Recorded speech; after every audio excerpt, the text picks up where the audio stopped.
Hello students, welcome back to the channel again. आज हम general entry देखने जा रहे हैं। जनरल एंट्री के ये जो क्वेश्चन है वो आपके लिए बहुत इंपॉर्टेंट है। ये सेकंड पार्ट है। इस सेकंड पार्ट में आपको 11th क्लास की जनरल एंट्री के बारे में कुछ सीखने को मिलेगा। इन क्वेश्चंस को आप जरूर कर लीजिए। ये क्वेश्चन आपके एग्जाम के लिए बहुत इंपॉर्टेंट हो सकते हैं। ओके, सो सबसे पहले हम देखते हैं generalized the following transaction in the books of Himanshu.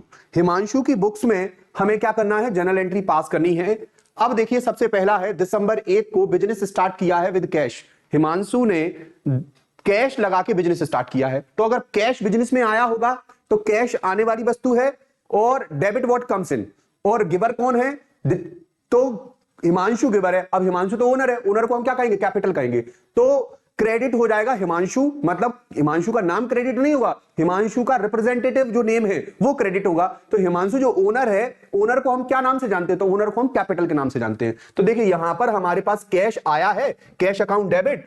कितना कैश आया है? 75,000 रुपीज कैश आया है। और इस कैश का गिवर कौन है? हिमांशु गिवर है, मतलब हिमांशु ने लगाया है। तो हिमांशु का नाम तो हम लिख नहीं सकते क्योंकि ओनर का नाम नहीं लिखा जाता, उसको हम कैपिटल लिखते हैं। तो ओनर ने पैसा इन्वेस्ट किया है, इसलिए 75,000 रुपीज हमारे बिजनेस में आ गए हैं। तो एंट्री बन गई cash account debit to capital account being business started with cash. Cash से हिमांशु ने बिजनेस स्टार्ट किया 75,000 रुपीज से। नेक्स्ट एंट्री क्या कह रही है? नेक्स्ट एंट्री कह रही है कि गुड्स परचेज फॉर कैश। अब यहां पर गुड्स परचेज किया है कैश के माध्यम से, मतलब कैश गया है और गुड्स आया है। तो परचेज आई है और कैश गया है। Debit what comes in and credit what goes out. आने वाली वस्तु डेबिट हो जाएगी और जाने वाली वस्तु क्रेडिट हो जाएगी। तो क्या आया हमारे पास? गुड्स आया है। तो परचेज अकाउंट डेबिट, देखिए परचेज आ गई हमारे पास 10,000 की। ओके, और गया क्या है हमारे यहां से? कैश गया है, तो टू कैश अकाउंट, तो कैश क्या होगा? क्रेडिट हो गया। इस प्रकार हमारी ये भी एंट्री पास हो गई, being bought goods for cash. अगली एंट्री क्या कर रही है? 9 दिसंबर की जो एंट्री है वो कह रही है sold goods to Swati 5,000 rupees. देखिए हमने स्वाति को 5,000 रुपए का गुड्स बेचा है। अब एक बात बताना, यहां पर नगद बेचा है या उधार बेचा है? तो जब नाम आ गया और फॉर कैश वगैरह वर्ड नहीं दिया तो हम समझ लेंगे कि उधार है, ऑन क्रेडिट है। तो हमें यहां पर स्वाति का नाम लिखना पड़ेगा, उधार में हमें स्वाति का नाम लिखना होगा। अब एक बात बताना, स्वाति को डेबिट साइड लिखेंगे या क्रेडिट साइड लिखेंगे? तो स्वाति इस समय गुड्स को रिसीव कर रही है, गिव कर रही है। तो स्वाति को तो हमने बेचा है और स्वाति ने रिसीव किया है गुड्स को, मतलब स्वाति रिसीवर है। तो रिसीवर होने के कारण स्वाति हो जाएगी डेबिट, क्योंकि स्वाति ने गुड्स रिसीव किया है। तो स्वाति डेबिट हो जाएगी। और हमारे यहां से क्या गया है? तो हमारे यहां से सेल्स गई है, मतलब गुड्स गया है। तो एंट्री क्या बनेगी? एंट्री बनेगी Swati's account debit to sales account. अगर इसमें अपोस्ट्रोफी एस नहीं लगाते तो आप डायरेक्ट स्वाति लिखोगे, ठीक है। और अगर एस लगा देते हो तो फिर आप अकाउंट भी लगा सकते हो। तो क्या हो जाएगा? Swati's account debit 5,000 to sales account being sold goods to Swati on credit. हमने स्वाति को ऑन क्रेडिट पर गुड्स बेचा है। अगली एंट्री क्या करेंगे? Furniture purchase 3,000। हमने फर्नीचर खरीदा है 3,000 रुपए का। फर्नीचर आया है, फर्नीचर डेबिट हो जाएगा। और क्या गया है हमारे यहां से? कैश गया है, तो कैश क्रेडिट हो जाएगा। तो एंट्री क्या बन जाएगी? फर्नीचर अकाउंट डेबिट 3,000 रुपीज का फर्नीचर आ गया है। क्या चला गया हमारे यहां से 12 दिसंबर को? तो टू कैश चला गया है 3,000 रुपीज। तो फर्नीचर आने वाली वस्तु हो गई, कैश जाने वाली वस्तु हो गई, आने वाली वस्तु डेबिट, जाने वाली वस्तु क्रेडिट। तो इस प्रकार ये भी एंट्री हो गई। अगली एंट्री क्या कह रही है? अगला ट्रांजेक्शन है 18 दिसंबर का, received in full payment from Swati 4,000। Swati को हमने बेचा कितने का था? पता करिए। तो पता करते हैं, हम स्वाति को 5,000 का बेचा था, लेकिन फुल पेमेंट में देकर कितना गई है? वो 4,000 ही देके गई है। तो डिस्काउंट कितने का दे दिया हमने उसे पेमेंट करते समय? तो हमने उसे पेमेंट करते समय डिस्काउंट दे दिया 1,000 रुपीज का। तो ये कैश डिस्काउंट है। कौन सा डिस्काउंट है? Cash discount. इसे हमें मेंटेन भी करना पड़ेगा बुक्स में, क्योंकि पेमेंट करते समय ये डिस्काउंट मिल रहा है। तो एंट्री क्या बनेगी इसकी? एंट्री बनेगी कैश आ रहा है, कैश अकाउंट डेबिट, पर 4,000 ही आ रहा है कैश। तो बाकी नुकसान हो गया हमारा। तो स्वाति को हमने गुड्स बेचा था, अब स्वाति हमें पूरे 5,000 ना देकर कितने देकर जा रही है? 4,000 देकर जा रही है। तो 4,000 1,000 कहां गए? कि 1,000 डिस्काउंट है। तो वो उससे डिस्काउंट जब हमने दिया तो हमें तो नुकसान हो गया। तो हमारा लॉस होने के कारण डिस्काउंट किस साइड आएगा? डेबिट साइड आएगा। देखिए डिस्काउंट अकाउंट डेबिट 1,000 का टू स्वाति, और ये जो किसने पेमेंट किया है? स्वाति ने पेमेंट किया। तो स्वाति यहां पर गिवर है, तो इस कारण स्वाति किस साइड आ जाएगी? क्रेडिट साइड आ जाएगी। तो cash account debit 4,000, discount account debit 1,000 to Swati. और इस प्रकार received from Swati 4,000, allowed discount 1,000। ठीक है। अगला ट्रांजैक्शन क्या कह रहा है? अगला ट्रांजैक्शन कह रहा है पेड रेंट 1,000। ठीक है, ये तो सिंपल सी एंट्री है। बस 25 दिसंबर को रेंट पे किया, 30 दिसंबर को सैलरी पे की है। तो दोनों ही हमारे एक्सपेंसेस हैं, नॉमिनल अकाउंट है, दोनों डेबिट साइड आएंगे। और डेट अलग अलग है, तो अलग अलग डेट में एंट्री कर देंगे। हम किस प्रकार एंट्री कर देंगे? Rent account debit 1,000 to cash account. Rent हमारा खर्चा है इसलिए डेबिट, कैश चला गया इसलिए क्रेडिट। और 1,000 यहां पर सैलरी भी पे की है, सैलरी अकाउंट डेबिट 1,500 रुपए दे दिए हैं, टू कैश चला गया 1,500 रुपए। ठीक है। तो इस प्रकार ये हमारी जनरल एंट्री बनके तैयार हो गई इस क्वेश्चन की। और जब हम पूरे को ऐड करेंगे तो दोनों साइड का बराबर आना चाहिए। दोनों साइड का बराबर आता है हमेशा, तो इसका आ रहा है 1,05,000 रुपीज। 1,05,000 रुपीज दोनों साइड का इक्वल आ रहा है। उसके बाद अगला जो क्वेश्चन है, आप इस क्वेश्चन को देखिए, ये भी क्वेश्चन अच्छा क्वेश्चन है, ये भी इंपॉर्टेंट है आपके एग्जाम के लिए, ध्यान रखना। Pass journal entry in the books of Ashu. Ashu की बुक्स में आपको जर्नल एंट्री पास करनी है। चलिए करते हैं हम। सबसे पहले वो कह रहा है business started with cash 40,000 and goods worth 50,000। 40,000 रुपए लगाए हैं उसने और 50,000 रुपए का गुड्स लगाया है। तो 90,000 रुपए की कैपिटल इन्वेस्ट की है मालिक ने। कितने रुपए की? 90,000 रुपए की। 90,000 की। कैश आया है 40,000 का। स्टॉक आया है, जो गुड्स उसने इन्वेस्ट किया है, मतलब दो चीजों से स्टार्ट कर रहा है बिजनेस, कैश और स्टॉक से। तो कैश आया है कितना? 40,000। स्टॉक आया है कितना? 50,000। टोटल कैपिटल कितनी इन्वेस्ट की है? तो 90,000 की कैपिटल इन्वेस्ट की है। बिजनेस स्टार्ट हो गया। Being business started with cash and goods. अगली एंट्री क्या करी? अगली एंट्री करी cash deposited into bank. Bank में कैश जमा किया आपने। अच्छा, बैंक में कैश जमा करोगे तो बैंक में कैश जमा हो जाएगा, बैंक का बैलेंस बढ़ जाएगा और आपके यहां से कैश बैलेंस कम हो जाएगा। तो कैश चला जाएगा, बैंक आ जाएगा, सीधी सी बात है। तो बैंक डेबिट हो जाएगा और कैश क्रेडिट हो जाएगा। तो बैंक में पैसा जमा हुआ है इसलिए बैंक बढ़ रहा है, तो बैंक नाम की एसेट जो है हमारी बढ़ रही है, इसलिए यहां पर क्या हो जाएगा? ये डेबिट हो जाएगा और ये कैश नाम की एसेट कम हो रही है इसलिए ये क्रेडिट हो जाएगी। तो बैंक अकाउंट डेबिट, बैंक में जमा किया है, सो बैंक रिसीवर है यहां पर, और कैश हमारे यहां से गया है, so bank account debit to cash account, और एंट्री हमारी कंप्लीट हो गई। क्या? Being cash deposited into bank. और अगर कैश बैंक से निकाला होता तो ये एंट्री पलट जाती, ध्यान रखना। फिर क्या हो जाती? कैश आता हमारे पास बिजनेस में, और आता कहां से? गिवर कौन होता? बैंक होता। बैंक यहां से आता तो बैंक हमारा कम, तो फिर हो जाती cash account debit to bank account. लेकिन यहां पर हमने बैंक में जमा किया इसलिए bank account debit to cash account होगी। कैश हमारे यहां से जा रहा है, जाने वाली वस्तु क्रेडिट होती है। अगली एंट्री क्या कर रही है? अगला ट्रांजेक्शन क्या कह रहा है? तो अगला ट्रांजेक्शन कह रहा है 7 जनवरी का purchase a computer from Sohan and payment was made by cheque 24,000। 24,000 रुपए का आपने कंप्यूटर खरीदा है। कितने कंप्यूटर खरीदा है? अब 24,000 रुपए का कंप्यूटर आपने खरीदा है फ्रॉम सोहन, और सोहन को आपने पेमेंट भी हाल कर दिया है, पर पेमेंट कैश में नहीं दिया है, पैसे के फॉर्म में नहीं दिया है, चेक के फॉर्म में दिया है। किसके फॉर्म में दिया? चेक के फॉर्म। तो कंप्यूटर आ रहा है लेकिन पेमेंट कैश के फॉर्म में नहीं जाकर किससे जा रहा है? चेक के फॉर्म में जा रहा है। तो हम बैंक कह देंगे। क्या कह देंगे उसको? बैंक कह देंगे। तो देखिए एंट्री बनेगी कंप्यूटर अकाउंट डेबिट, आने वाली वस्तु डेबिट। क्या गया हमारे यहां से? चेक गया है, तो चेक को हम बैंक लिखते हैं, तो टू बैंक अकाउंट, बैंक चला गया। ठीक है, 24,000 इसके सामने लिख लेना। ठीक है, तो इस प्रकार कंप्यूटर अकाउंट डेबिट 24,000 और टू बैंक अकाउंट 24,000। आने वाली वस्तु डेबिट हो गई और जो गया है वो क्रेडिट हो गया। तो हमारे यहां से चेक जो गया है वो क्रेडिट हो गया एक तरीके से, बैंक से पेमेंट कटेगा उसका। अगली एंट्री है, अगला ट्रांजेक्शन कह रहा है, जो 9 जैन का जो ट्रांजेक्शन है वो क्या कह रहा है? Received cash from Amit 4,000। Amit से आपको 4,000 रुपीज का कैश मिला है। कितने का कैश मिला है? 4,000 का। तो 4,000 रुपीज अगर आपके पास आए हैं तो ये देखिए आपके पास 4,000 रुपीज ही आए हैं। कैश अकाउंट डेबिट 4,000, और गिवर कौन है? किसने ये पैसा दिया है आपको? तो अमित ने दिया है। तो देखिए टू अमित, देने वाले को क्या करते हैं? क्रेडिट करते हैं। आने वाली वस्तु मतलब डेबिट व्हाट कम्स इन, और ये गिवर है तो गिवर को क्या करते थे? Credit the giver. Debit the receiver, credit the giver. आपको नियम पता है ना, तीनों नियम पता होने चाहिए आपको। क्या? Debit what comes in, real account में देखा जाए तो debit what comes in, credit what goes out. अगर पर्सनल अकाउंट में देखा जाए तो debit the giver, debit the receiver and credit the giver. ठीक है, debit the receiver and credit the giver. और उसके बाद अगर नॉमिनल अकाउंट में देखा जाए तो नॉमिनल अकाउंट में क्या? Debit all the expenses and losses and credit all the incomes and gains. आपको पता होने चाहिए, तीनों रूल्स आपको अच्छे से याद होंगे, पहले से ही मैं पढ़ा चुका हूं इनको। अगर आपको नहीं पढ़े हैं तो आप पहले जनरल एंट्रीज की पूरी वीडियो देखें, उसमें जाके आपको जनरल एंट्री समझ में आएंगी। Cash account debit 4,000 to Amit ने ये पैसा दिया है हमें, being cash received from Amit. Okay, next है। अब आपने अगले ट्रांजेक्शन में क्या पढ़ा? अगले ट्रांजेक्शन में देखिए गुड्स सोल्ड टू हरी 4,000। 4,000 रुपए का गुड्स हमने हरी को बेचा है। कैश नहीं बेचा है, हरी को उधार बेचा है। हरी यहां रिसीवर है, हरी को हम डेबिट करेंगे। हमारे यहां से क्या गई है? सेल्स गई है, मतलब गुड्स गया हमारे यहां से। तो Hari's account debit to sales account, ये एंट्री बनेगी। सीधी सीधी सी एंट्री बनेगी कि Hari account debit, Hari receiver है इसलिए डेबिट हो गया 2,500 रुपए का। अच्छा 4,000 रुपए का था क्या? एक मिनट देख लेते हैं हम। गुड्स सोल्ड टू हरी, इसमें तो 4,000 लिखा है, आप 4,000 लिख देना, यहां पर 2,500 लिख दिया है। अगर हाँ सही है, सही है, 2,500 ही है और यहां पर 4,000 लिख दिया है। ओके, तो हम एक जगह करेक्ट कर लेते हैं। आप देख लेना आपकी बुक में जो मिले आप उतनी अमाउंट लिखना। यहां पर 4,000 लिखा है तो यहां पर भी 4,000 ही होने चाहिए। ठीक है, Hari's account debit to sales account. ठीक है, तो इस प्रकार यहां पर ये एंट्री कंप्लीट हो गई, लेकिन एक्चुअल में 2,500 रुपए ही होंगे। ये गलत लिखा हुआ है, इस जगह गलत लिखा हुआ है। ठीक है, क्यों गलत लिखा हुआ है? क्योंकि हम इसलिए कंफर्म कर पा रहे हैं received 2,380 rupees from Hari in full settlement 2,500 की बजाय। 2,500 की बजाय कितना मिला है? 2,380 मिला है। तो 2,500 का बेचा था ना हमने उसे, तो इसका मतलब ये हो गया। तो अब हम क्या करेंगे?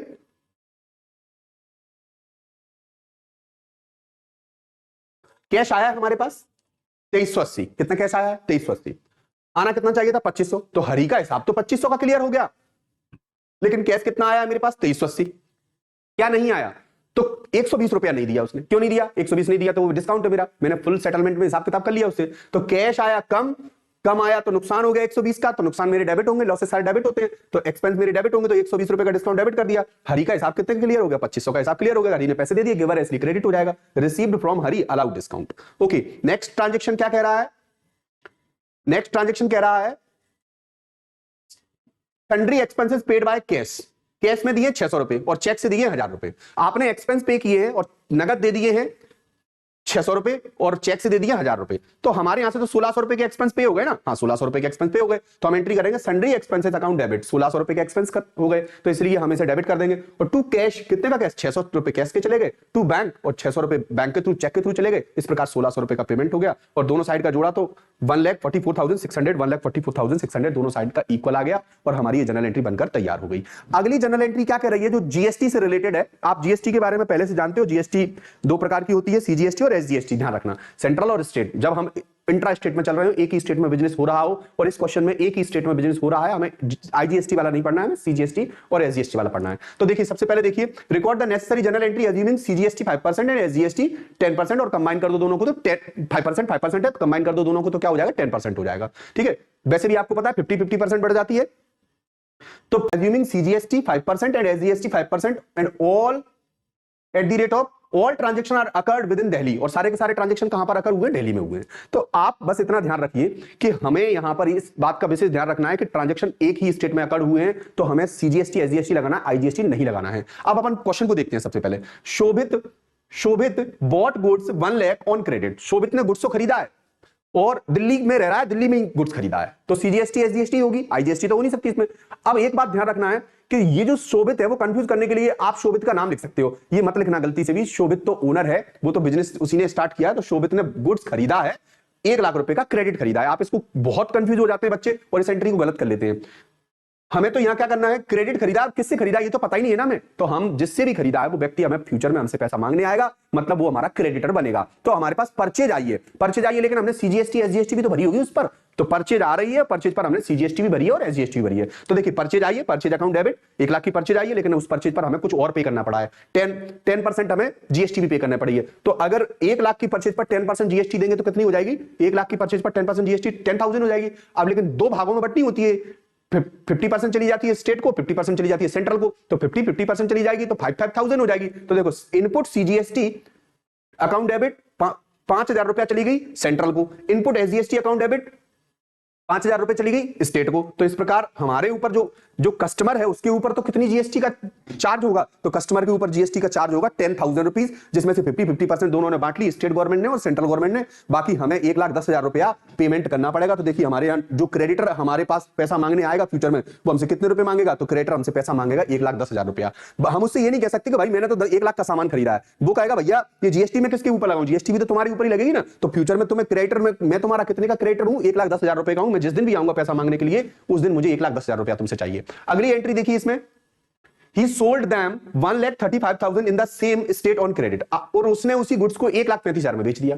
जो गुड्स उसने खरीदा था 1 लाख में, उसने 1,35,000 में बेच दिया। तो अब इसको जब बेचेगा वो, तो इस पर भी 10% जीएसटी लगेगी, जीएसटी की रेट सेम है, तो जीएसटी की रेट सेम है, तो मतलब 10% जीएसटी बेचते समय अब अपन को भरनी नहीं पड़ेगी, अब मिलेगी अपन को, क्योंकि जब हम खरीदते हैं तो हमें भरनी पड़ती है जीएसटी, और जब हम बेचते हैं तो जीएसटी हमें क्या होती है, रिसीव होती है। ठीक है, तो अब हमने उधार बेची है, ये गुड्स भी हमने उधार बेचा है। ही सोल्ड देम, मतलब शोभित ने इसी गुड्स को बेच दिया 1,35 में in the same state on creditor, उसने भी उधार बेच दिया। तो अब शोभित के लिए क्रेडिटर बनेंगे, जिनको बेचा है वो डेटर बनेंगे, तो वो डेटर बनेंगे, क्योंकि जब हम किसी से खरीदते हैं उधार तो वो हमारे क्रेडिटर बनते हैं, जब हम किसी को बेचते हैं उधार तो वो व्यक्ति जिसे बेचा है वो हमारा डेटर बनेगा। तो डेटर बनेगा तो हम डेटर, रिसीवर होगा डेटर, इस समय डेटर है इसलिए डेबिट कर देंगे उसको। तो डेटर अकाउंट डेबिट, नाम होता तो हम उसका नाम लिख देते कि फलाना ठिकाना नाम होता तो हम उसका फलाना ठिकाना नाम लिख देते, लेकिन नाम नहीं दिया तो हम उसको डेटर लिख सकते हैं। तो डेटर अकाउंट डेबिट 1,48,500।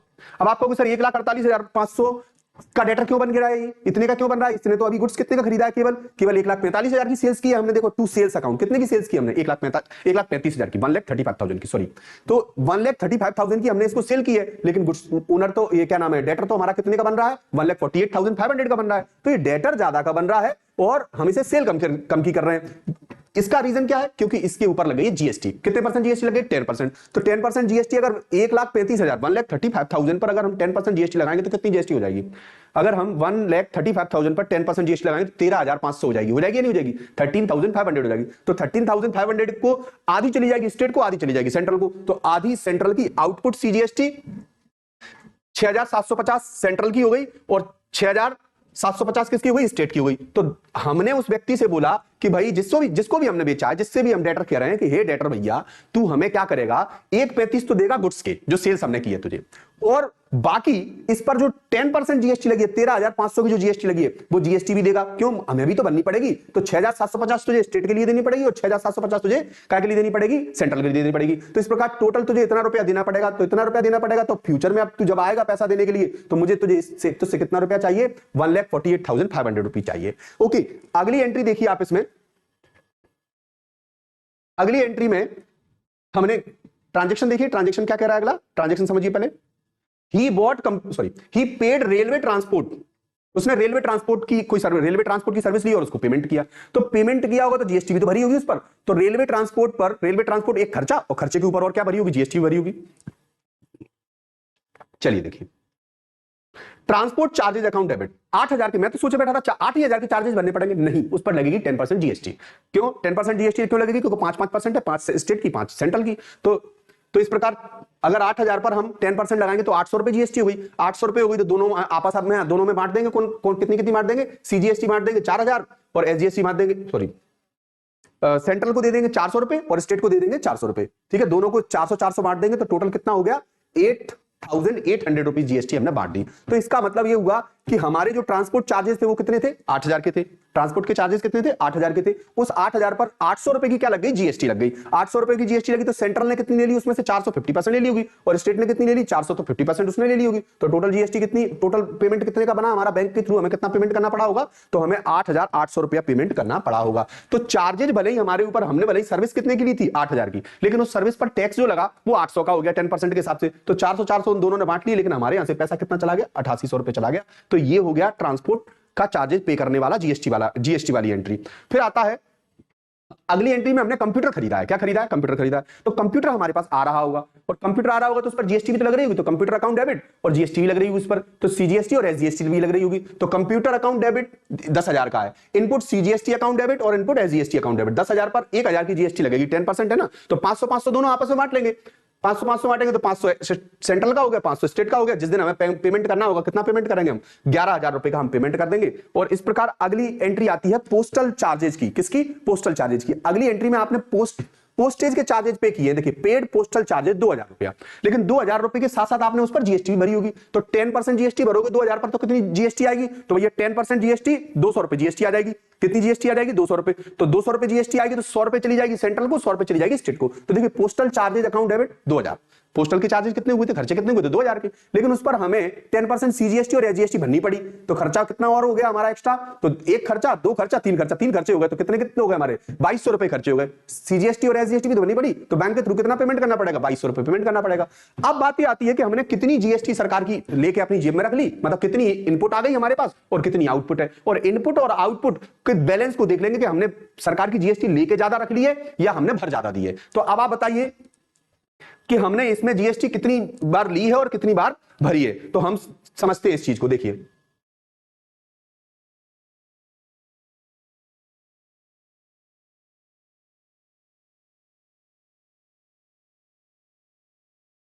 पहले इनपुट वाली देख लेते हैं।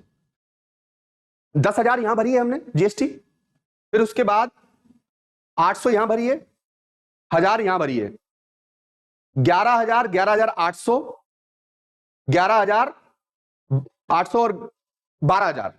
12,000 की जीएसटी हमने भरी है। ठीक है, इनपुट वाली कितनी हो रही है? 12,000 की हो रही है। इनपुट को जोड़ा तो कितनी हो रही है? 12,000 की हो रही है। और आउटपुट वाली को देखा, मतलब जो हमें मिली है, रिसीव हुई है किसी दूसरे से, वो कितनी है? तो रिसीव वाली देख लेते हैं। आउटपुट वाली बताइए आपको कितनी दिख रही है? ये तो इनपुट वाली है, ये आउटपुट वाली है। 13,500 रुपया आउटपुट वाली है। कितनी है? 13,500 रुपया। तो अब आपको एक चीज दिख रही होगी कि हमने इनपुट वाली कितनी थी भरी, कितनी थी हमने? 12,000। और हमने आउटपुट वाली जीएसटी कितनी है हमारे पास? आउटपुट वाली कितनी है? 13,500। तो एक बात बताना, हम जीएसटी पे कितनी कर चुके हैं? तो पे कर चुके हैं 12,000 और रिसीव कितनी कर चुके हैं? तो रिसीव कर चुके हैं हम 13,500। जीएसटी हमारी तो है नहीं है, सरकार की है।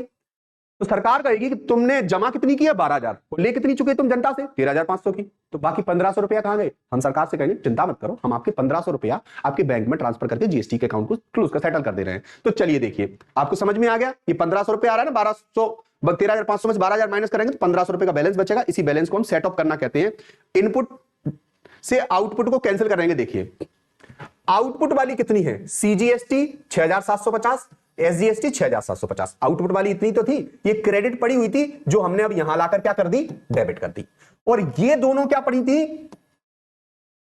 ये 12,000 की क्या पड़ी हुई थी? 12,000 वाली डेबिट पड़ी हुई थी जो हमने लाकर यहां पर क्या कर दी? डेबिट पड़ी हुई थी, हमने लाकर यहां पर क्या कर दी? क्रेडिट कर दी।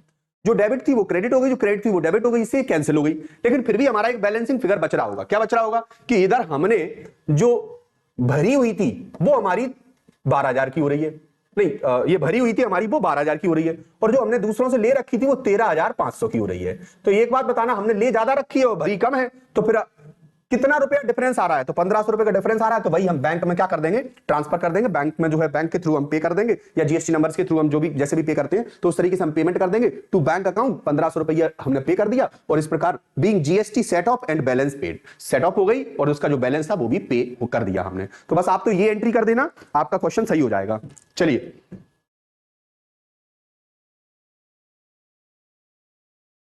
अगला क्वेश्चन है, इसमें जनरल एंट्री में एक और थ्योरी का क्वेश्चन और है। क्या कह रहा है वो कह रहा है कि इंफॉर्मेशन ऑफ बोथ एस्पेक्ट की क्वेश्चन है कि importance of the general in accounting, accountancy में जनरल क्या क्या महत्व है। तो सीधी सी बात यह है कि बुक कीपिंग जब हम कर रहे होते हैं तो उसमें हम जनरल एंट्री कर रहे होते हैं। क्या कर रहे होते हैं? जनरल एंट्री कर रहे होते हैं। तो अकाउंट्स में जनरल एंट्री का क्या महत्व है, ये चीज आपको बताना है। तो इंपॉर्टेंस ऑफ द जनरल बताना है आपको। तो इंपॉर्टेंस ऑफ द जनरल क्या होगा, तो इसको देखिए हम डिटेल में समझते हैं।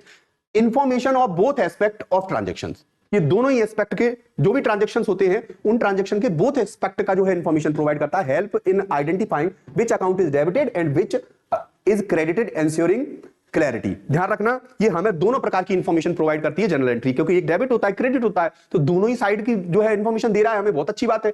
इजी टू अंडरस्टैंड, और जनरल एंट्री आसानी से समझ में आने वाली है। नरेशन प्रोवाइड क्या करता है, उसमें हम नरेशन भी तो बनाते हैं, नीचे लिखते हैं बीइंग बॉट गुड्स, तो वो उससे भी हमें क्या हो जाती है? फर्दर इंफॉर्मेशन मिल जाती है, ट्रांजेक्शन की डिटेल मिल जाती है, making them easy to comprehend, हम आसानी से समझ पाते हैं। फाउंडेशन ऑफ अकाउंटिंग, मतलब आप आगे चल के अकाउंटिंग कर ही नहीं पाओगे अगर आपने क्या नहीं किया? जनरल एंट्री नहीं की। तो जनरल का बहुत बड़ा इंपॉर्टेंस है, ध्यान रखना। The entire accounting process starts with the general entries, पूरी की पूरी अकाउंटिंग कैसे स्टार्ट होती है? जनरल एंट्री से स्टार्ट होती है। इजी पोस्टिंग, जब जनरल एंट्री बन जाती है तो हम उसे लेजर में आसानी से क्या कर पाते हैं? ट्रांसफर कर पाते हैं। Help in accurately transferring transaction to the ledger. अगला आता है proof of transaction. Journal entry क्या होती है? ट्रांजैक्शन का प्रूफ होती है। तो क्योंकि एविडेंस के आधार पर बनी होती है, ये किस पर बनी होती है? वाउचर्स पर के आधार पर बनी होती है, तो ये प्रूफ होती है एक प्रकार से। तो acts as a documentary evidence of all financial activities. Less chances of arithmetic error, दोनों साइड बराबर बराबर अमाउंट लिखी जाती है, इसलिए अर्थमेटिकल एरर बहुत कम होती है। Double entry ensure the accuracy and reduce mistakes.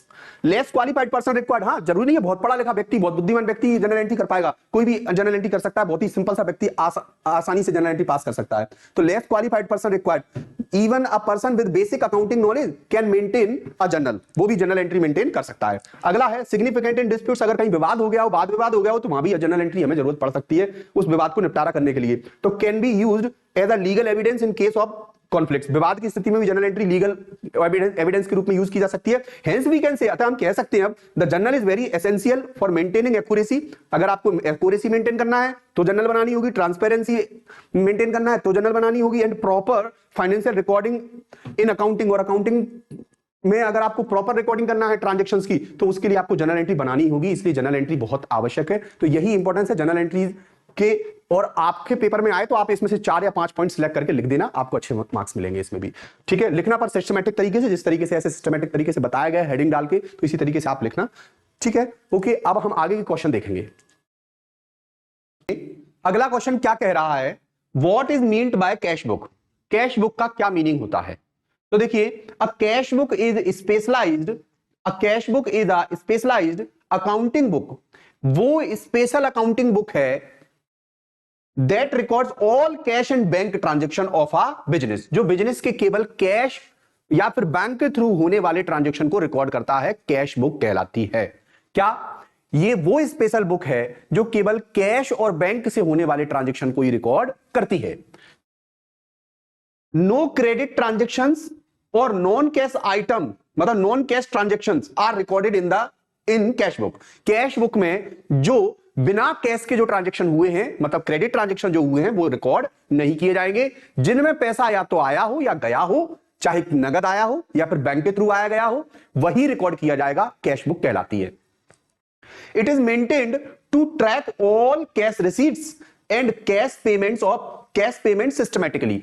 हमने कितना पेमेंट किया है, कितना कैश हमारे बिजनेस से आउटफ्लो हुआ और कितना इनफ्लो हुआ है, ये चीज हमें पता लगती है। और वास्तव में आज हमारे पास कितना बैलेंस है, कितना नगद रुपया हमारे पास कैश के फॉर्म में या बैंक के फॉर्म में पड़ा हुआ है, ये चीज पता करने के लिए हमें क्या बनाना होती है, कैश बुक बनानी होती है। और ये कैश ट्रांजेक्शन को ही लिखती है, तो कैश बुक कहलाती है। अब कैश बुक के कई टाइप होते हैं, जिसमें सिंगल कॉलम कैश बुक हो सकती है, जिसमें केवल कैश के ट्रांजेक्शन को लिखा जाएगा। रिकॉर्ड्स ओनली कैश ट्रांजेक्शंस, कितना कैश आया और कितना कैश गया, आने वाला कैश डेबिट साइड और जाने वाला कैश क्रेडिट साइड हम कैश बुक में लिखते हैं। Double column cash book records both cash and bank transaction, ये कैश के ट्रांजेक्शन को भी लिखेगा और बैंक के ट्रांजेक्शन को भी लिखेगा, दोनों ट्रांजेक्शन को एक ही कैश बुक में मेंटेन करेगा। तो ये कौन सी हो गई, डबल कॉलम कैश बुक हो गई।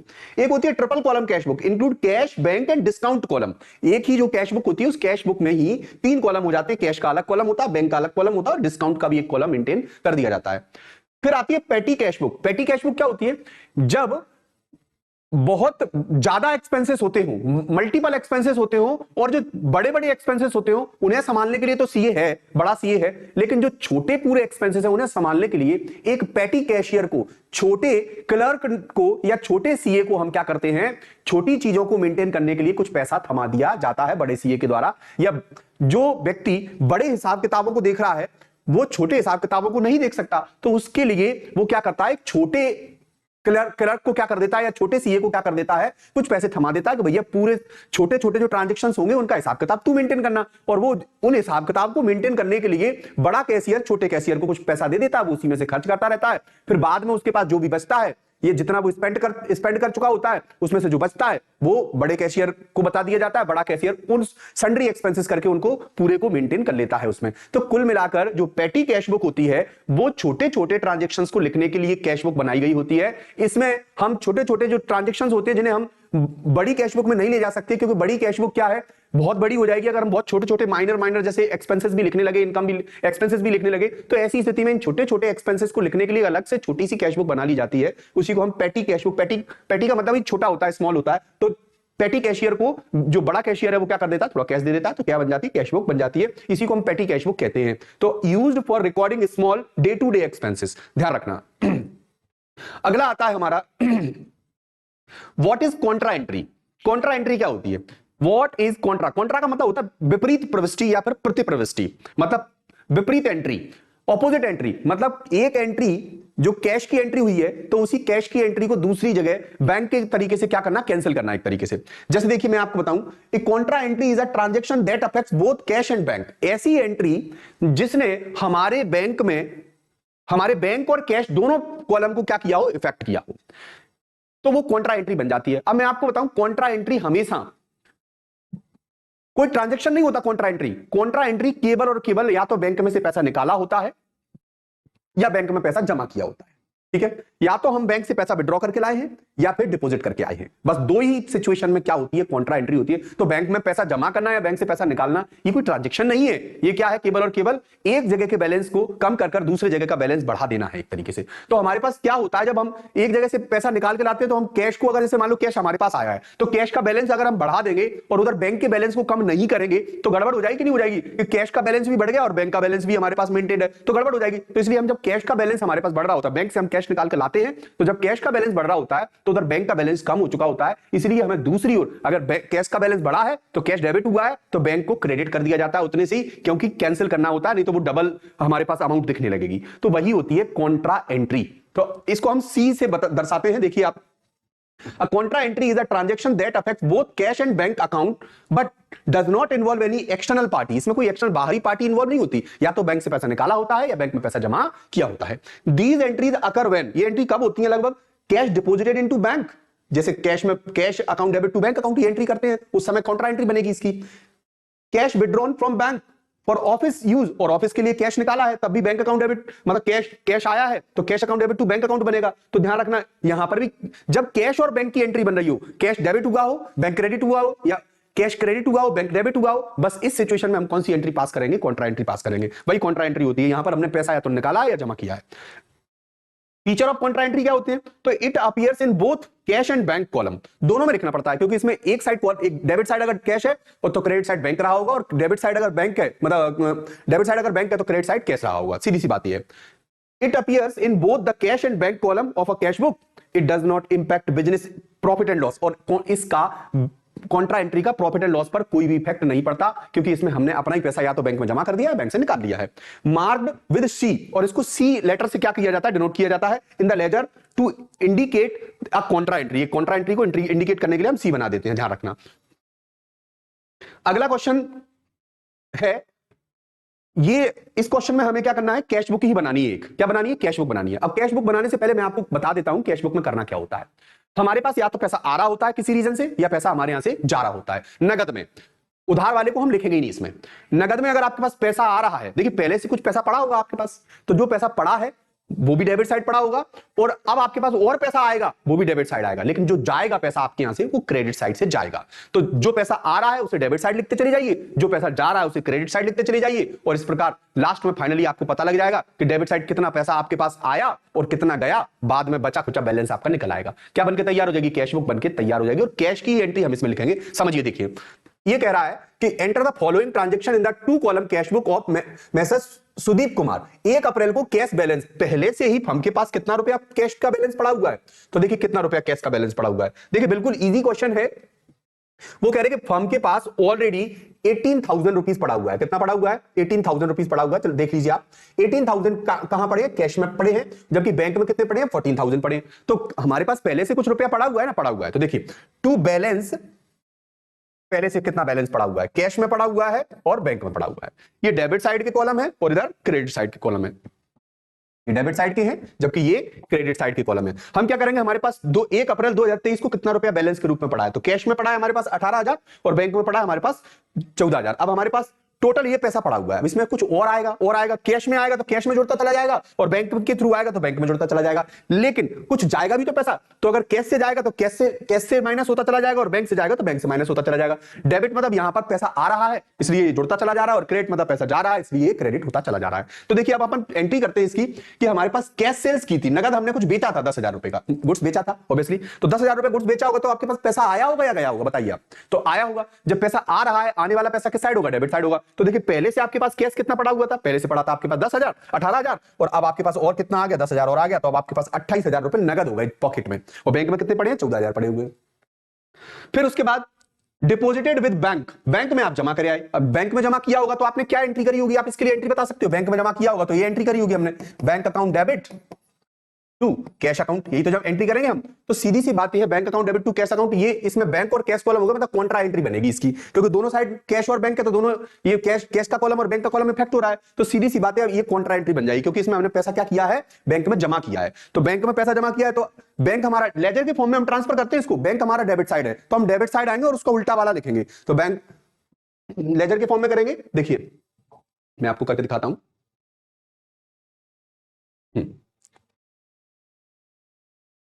बैंक में जमा किया, bank account debit to cash account.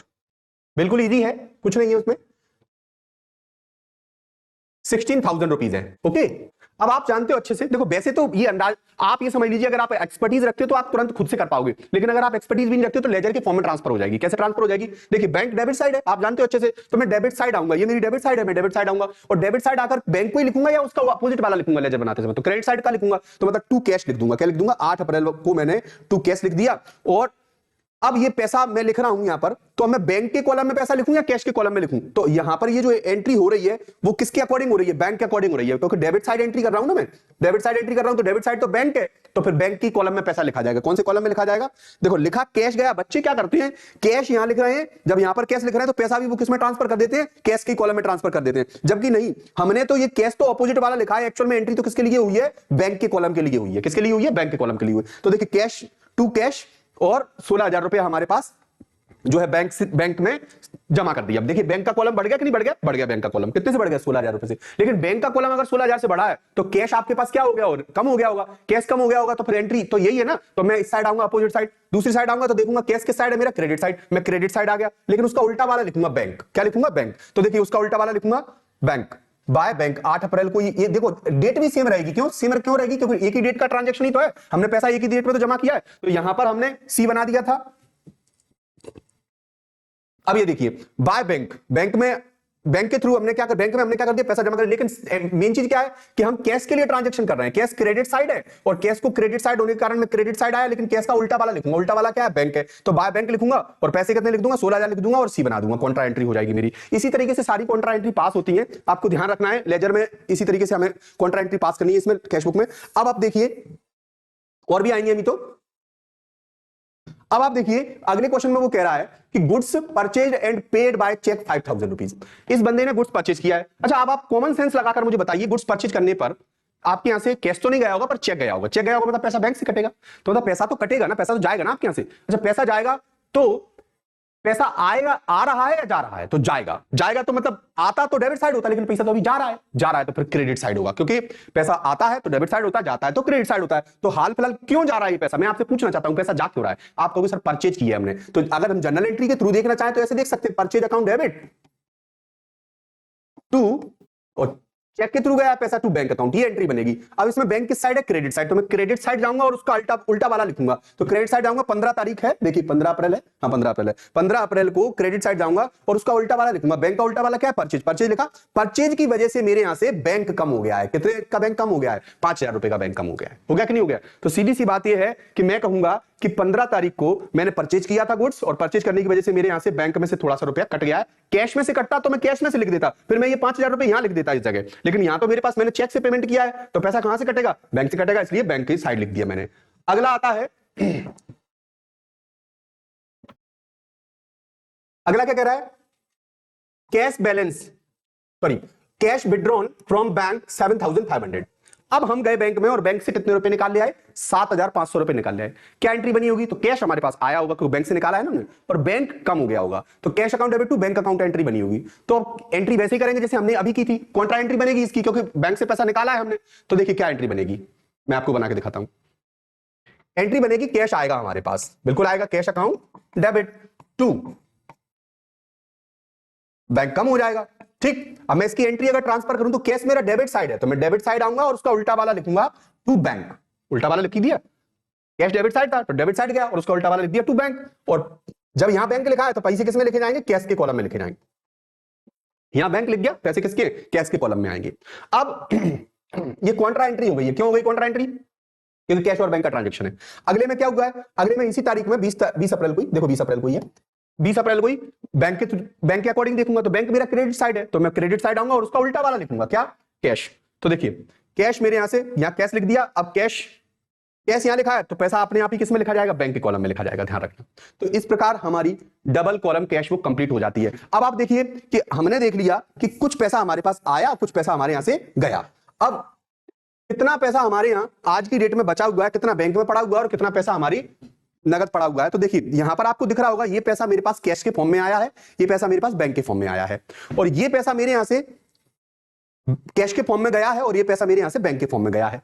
तो सीधी सी बात ये है, क्या आया है और क्या गया है, बस इतनी सी बात है कि आप देख पा रहे होंगे कि मेरे यहां से 18,000 और 10,000 और 7,500, मतलब 28,000 और 35,500 रुपया मेरे पास क्या हुआ है था, और उसमें से ये मेरा पैसा क्या हो गया? कैश का, मतलब कैश में ये था मेरे पास, ये बैलेंस कैश का था मेरे पास, इसमें से ये मेरे यहां से चला गया है इतना पैसा। तो आज की डेट में मेरे पास बचा कितना होगा? इतना बचा होगा। जब आप इस बैलेंस में से इसको माइनस करोगे 16,000 को, जो जैसे 16,000 माइनस करोगे तो आपके पास जो बैलेंस है वो कितना बचेगा, 19,500 का बैलेंस बचेगा कैश में। आज की डेट में आपके पास कैश में कितना रुपया पड़ा होगा, तो कैश आपके पास नगद पड़ा होगा 19,500, जो कि शुरुआत में इनिशियल स्टेज में क्या था, आपके पास कैश 18,000 था, लेकिन कुछ और आया, कुछ और आने पर फिर और आया, ऐसे 2 बार कैश आया, लेकिन चला भी तो गया 16,000 बैंक से, मतलब कैश नगद चला भी तो गया, भले ही बैंक में जमा किया हो लेकिन गया तो ना आपके यहां से। तो इस प्रकार आपके पास आज की डेट में नगद कितना कैश पड़ा हुआ है, 19,500 पड़ा हुआ है।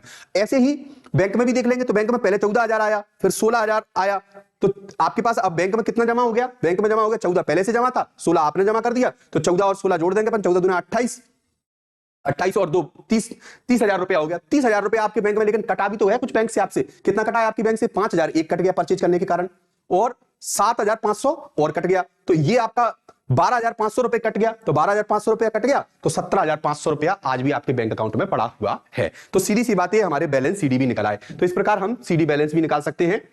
तो ये हमारी कैश बुक बनकर तैयार हो गई। ये 2 कॉलम कैश बुक है और दोनों साइड का जोड़ देंगे तो बराबर बराबर आंसर आ जाएगा। ठीक है, अगला हम देखते हैं,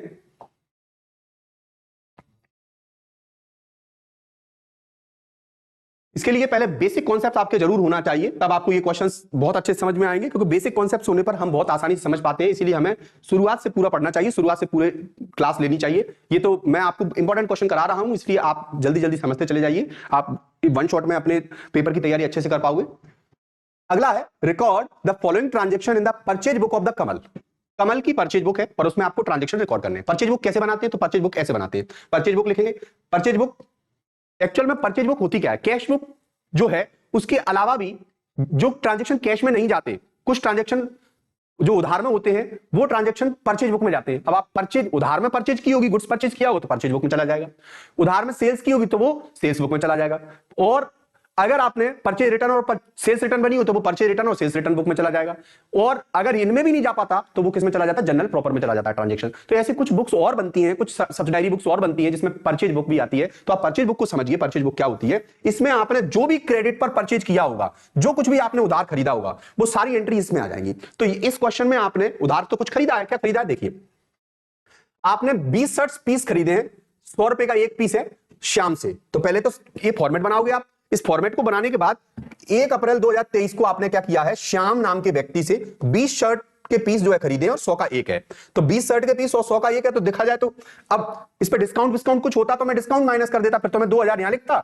और जो डिस्काउंट होता वो डिस्काउंट भी माइनस कर देता, और डिस्काउंट माइनस करके फिर मैं अमाउंट यहां भरता। तो इसमें तो कुछ ऐसा डिस्काउंट है नहीं है, तो कुल मिलाकर इसमें जब डिस्काउंट है ही नहीं है तो मैं क्या करूंगा, डायरेक्ट अमाउंट के कॉलम में, डिटेल में मुझे कुछ भरने की जरूरत नहीं है, मैं डायरेक्ट अमाउंट के कॉलम भर दूंगा। 2,000 रुपए की शर्ट्स हुई, क्यों, क्योंकि 20 रुपए की 20 शर्ट्स है और 100 की एक शर्ट है, तो 20 शर्ट अगर 100 रुपए के हिसाब से होंगे तो 2,000 रुपए की शर्ट हो गई, और किससे खरीदी हमने, श्याम से खरीदी है, तभी तो परचेज बुक है ना ये, हम श्याम से परचेज करके लाए 20 शर्ट। अब अगली शर्ट, अगले उसमें क्या कह रहा है वो, इसमें अगले क्वेश्चन में कह रहा है वो कि purchase goods by cash from Sohan 500 rupees, लेकिन यहां पर आपने कैश में गुड्स खरीदा है, 500 रुपए का गुड्स कैसे खरीदा है, उधार खरीदा है कि कैश में खरीदा है। पहला वाला तो उधार था, देखिए मैं 1 मिनट, हाँ पहला वाला ये जो था वो कैसा था, उधार था, और उधार होने के कारण इसमें लिखा भी है, देखिए फ्रॉम श्याम, तो हमने जब उधार खरीदा था पहला वाला तो वो परचेज बुक में जाएगा, जाएगा या नहीं जाएगा, परचेज बुक में बिल्कुल जाएगा। नगद खरीदा होगा तो वो परचेज बुक में नहीं जाएगा, वो कैश बुक में चला जाएगा। तो परचेज 15 साड़ीज एट 150 पर साड़ी फ्रॉम अमरीन, और अमरीन से भी हमने 150 की एक साड़ी खरीदी है और उधारी खरीदी है, 15 साड़ी खरीदी है, तो ये भी उधार है, तो ये भी परचेज बुक में चला जाएगा। लेकिन ये वाला 25 अप्रैल वाला जो है ना वो नहीं जाएगा, क्योंकि हमने इसे नगद खरीदा है, तो नगद खरीदा तो ये कैश बुक में जाएगा, इसलिए इसकी एंट्री इसमें नहीं करेंगे, इसमें केवल 2 ही एंट्री आएंगी। अब एक एंट्री आ जाएगी, अमरीन से हमने क्या खरीदी, 20 साड़ी खरीदी है, 20 है 15 है 15 है